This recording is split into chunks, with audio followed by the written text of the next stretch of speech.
નમસ્કાર, BTV news સાથે હું છું વૈભવી। સમાચારની શરૂઆત મહત્વપૂર્ણ સમાચારથી કરીએ તો જૂનાગઢના રાજકારણના મોટા સમાચાર સામે આવ્યા। કરસનદાસ બાપુ ભાદરકા હવે કોંગ્રેસમાં જોડાશે।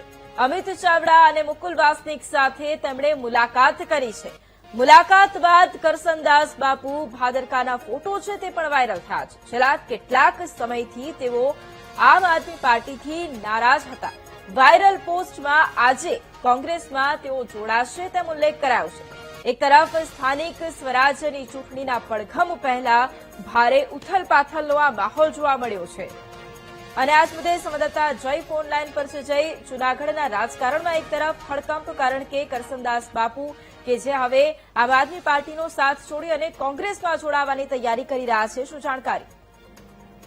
જી ચોક્કસથી જણાવી દઉં કે જે કરસનદાસ બાપુ જે હતા ભાદરકા તે જે આમ આદમી પાર્ટીમાં સક્રિય થઈ ગયા હતા, ત્યારે થોડા સમય પહેલા એને રાજીનામું આપ્યું હતું। ત્યારે એક તરફ જે સ્થાનિક સ્વરાજ્યની ચૂંટણી આવી રહી છે ત્યારે જે કરસનદાસ બાપુ છે તે કોંગ્રેસમાં જોડાવાની પણ ચર્ચા જાગી છે। ત્યારે જે કોંગ્રેસના અમિત ચાવડા અને જે મુકુલ વાસનિક છે તેની મુલાકાત કરી હતી, પણ સોશિયલ મીડિયામાં વાયરલ થઈ હતી।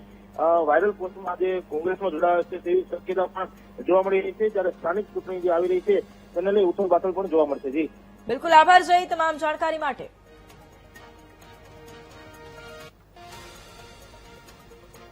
ભાજપના 12